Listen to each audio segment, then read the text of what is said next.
Hello বন্ধুরা, talking dolls চ্যানেলের নতুন ভিডিওতে তোমাদের সকলকে স্বাগত। সকলে তো সেজে গুজে একদম সবাই দাঁড়িয়ে আছে। এদিকে মধু এসে রাজেশের পাশে বসে পড়েছে। তো আশীর্বাদ কেমন হলো, কে কি গহনা দিল, রঙের মিষ্টি খাওয়ালো, কে কি করলো, সমস্ত কিছু দেখতে হলে অবশ্যই স্কিপ না করে সম্পূর্ণ ভিডিওটি দেখতে হবে।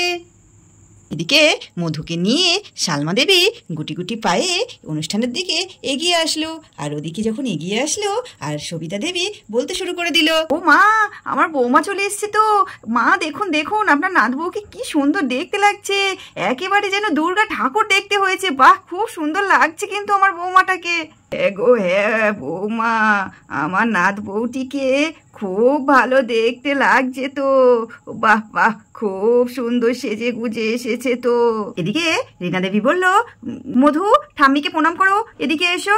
মধু ঠাম্মিকে প্রণাম করতে গেল আর ঠাম্মি বলল, থাক বাবা, থাক থাক, তোরা সুখী হ, ভালো থাক, তাহলেই আমার খুশি। এবার মধু তার শাশুড়ি মাকে প্রণাম করতে গেল। না না মা, থাক থাক থাক, আর প্রণাম করতে হবে না, তুমি তো আমার সোনা মা। ঠিক আছে ঠিক আছে, যাও ওখানে গিয়ে বসো। মধুকে নিয়ে রাজেশের পাশে যেই বসিয়ে দিল, অমনি পুটি আর শিরিন বলতে শুরু করে দিল, আমি কিন্তু বাবা দিদির পাশেই বসবো। কি সুন্দর ভিডিও ক্যামেরা হচ্ছে, দিদির পাশে না বসলে ভালো ভালো ছবি উঠবে না। পুটি, আমি কিন্তু ওদিকে গিয়ে বসলাম। হ্যাঁ রে শিরিন, আমিও কিন্তু বসবো। ওই পাশের চেয়ারটাতে তুই বসবি, এই পাশের চেয়ারটাতে আমি বসবো। তুই দিদির পাশে বস, আমি জামাইবাবুর পাশে বসি। চল চল, আমরা ওইদিকে গিয়ে বসি। এদিকে মুন্নি বলতে শুরু করে দিল, এই দাঁড়া দাঁড়া দাঁড়া, তোরা কোথায় যাচ্ছিস রে? অমনি শুরু হয়ে গেল না? ওনারা বসবে দিদিদের পাশে, আমি আর শেলি বসবো। আমার দিদি আর জামাইবাবু হয়, শেলির দাদা আর বৌদি হয়। তোরা একদম ওইদিকে যাবি না, তোরা যা পেছনে গিয়ে দাঁড়া, আমি আর শেলি ওই চেয়ার দুটোতে বসবো। বেশি বেশি একেবারে। মুন্নির মা বলতে শুরু করে দিল, মুন্নি তুমি বড় আর ওরা ছোট, একদম ছোটদের সঙ্গে ওরকম করবে না। তুমি বড়, তুমি এখানে দাঁড়িয়ে থাকো। এই শিরিন, পুটি, যা যা যা, তোরা ওইদিকে গিয়ে বস। মুন্নি, তোমার কি বুদ্ধি নেই? ওরকম করতে হয় না। কে? রীনা দেবী বলল, শালমা বোন, চলো চলো চলো, আমরা এই তোমার দাদা একটু জুস নিয়ে এসছি, সবাইকে জুসটা দিয়ে দিই। হ্যাঁ হ্যাঁ দিদি, চলো চলো, কতক্ষণ চলে এসছে কুটুমগুলো, এখনো কিছু খেতে দেওয়া হলো না। ইস, কি নিন্দেই না হবে। চলো চলো চলো বলে দুজনে জুস আনতে ওইদিকে চলে গেল। এবার রীনা দেবীরা জুস দেওয়ার জন্য গ্লাসটা দিয়ে দিল। এই নিন মাসিমা, গ্লাসটা ধরুন। শালমা, আমি গ্লাস দিয়ে দিচ্ছি এদিকে, তুমি জুসটা দিতে দিতে এসো। ঠিক আছে দিদি, আমি দিচ্ছি। মাসিমা, আর একটু দিই। না না মা, আর দিও না, বেশি খেলে আবার ওদিকে ঠান্ডা লেগে যাবে। বড়দের জুস দিতে দিতে যাচ্ছে আর ওদিকে বাচ্চারা ওদিক থেকে বলতে শুরু করলো, ইস বাবা, ওদিকে দিয়ে গেছে দিয়ে গেছে, এদিকে আর আসছে না। আমাদের ফোন তো আস্তে আস্তে যদি ফুরিয়ে যায়, তার চেয়ে ভালো আমি আগে আগে চেয়ে নিই, নাহলে কিন্তু আমাদের ভাগ্য পর্যন্ত জুটবে না মনে হচ্ছে। কখন থেকে খাচ্ছে, ওই বুড়িটার আর খাওয়া শেষই হচ্ছে না। কাকিমা কাকিমা, আমাদের কিন্তু একটু জুস দেবে কিন্তু। আচ্ছা বাবু, দেবো তো, অনেক জুস আছে, তোমরা সারা দিন ধরে খাবে, তোমাদের কাকু অনেক জুস নিয়ে এসছে। ঠিক আছে, তোমাদের ওইদিকে যাচ্ছি। বলে এক এক করে মোটামুটি সবার জুস খাওয়া প্রায় হয়ে গেছে। ওদিকে আমাদের বর বাবা জীবন কি বলছে আমরা একটু শুনে নিই। আমাদের বরমশাই মধুর কানের গোড়ায় গিয়ে আস্তে আস্তে বলল, তোমাকে কিন্তু দারুণ দেখতে লাগছে। বাও, দেখেছো তো আমার চয়েসটা? আমি তোমাকে বলেছিলাম না, এটা নাও, তোমাকে দেখতে দারুণ লাগবে। তোমাকে কিন্তু সেই লাগছে, হেভি চমকাচ্ছ। ওহ, আমি তো একেবারে তোমার প্রেমে পড়ে যাচ্ছি।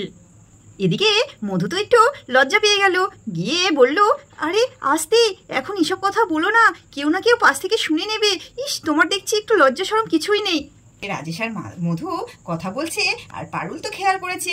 পারুল বলতে শুরু করে দিল, এই যে রাজেশ দাদা, সেই তো বৌদির সঙ্গে তো খুব কথা বলছো, আর তো কয়েকটা দিন, একটু কথা কম বলো, সেই আমরা একটু বৌদির সঙ্গে কথা বলার চান্স পাই।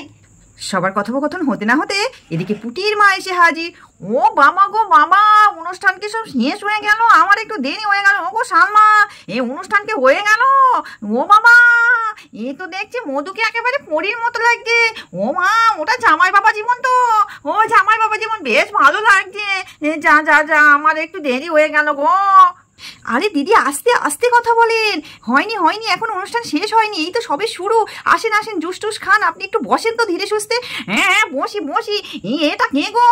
ও, এসে মধু ঠাম্মা শাশুড়ি, এটা তো আমাদের বেয়ান গো, এই মধু শাশুড়ি। হ্যাঁ যা যা, আমি তোমাদের মধ্যে গিয়ে বসি বলে গুটগুট করে পায়ে দিয়ে হেঁটে ওইদিকে চলে গেল।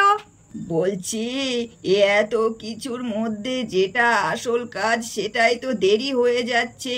এই শুভ সময় তো পার হয়ে যাচ্ছে।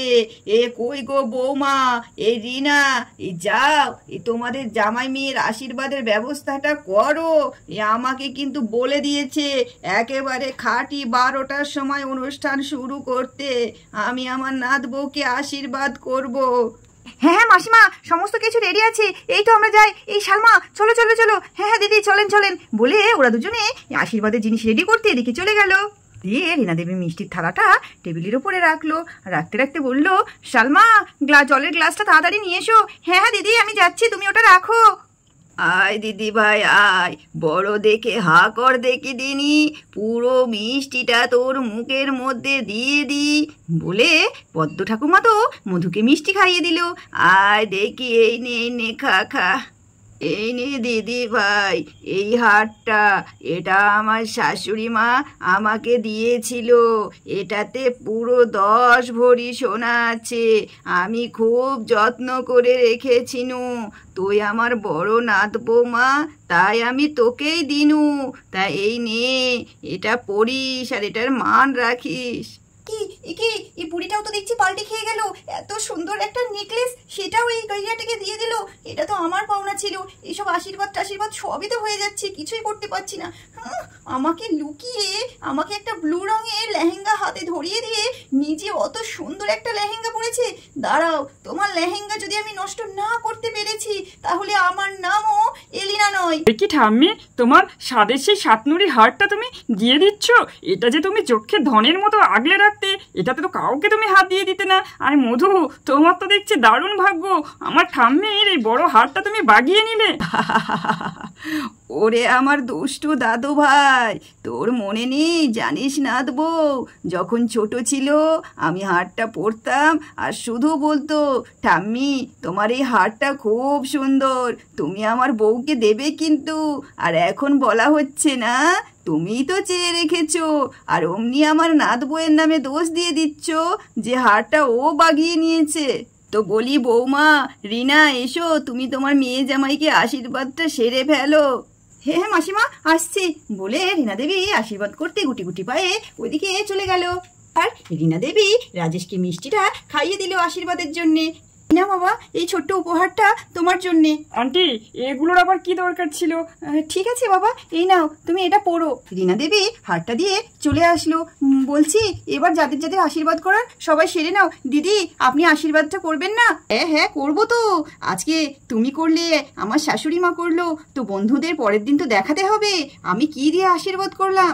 আমি যেটা দিয়ে আশীর্বাদ করব সেটা না হয় পরবর্তী ভিডিওতে দেখাবো।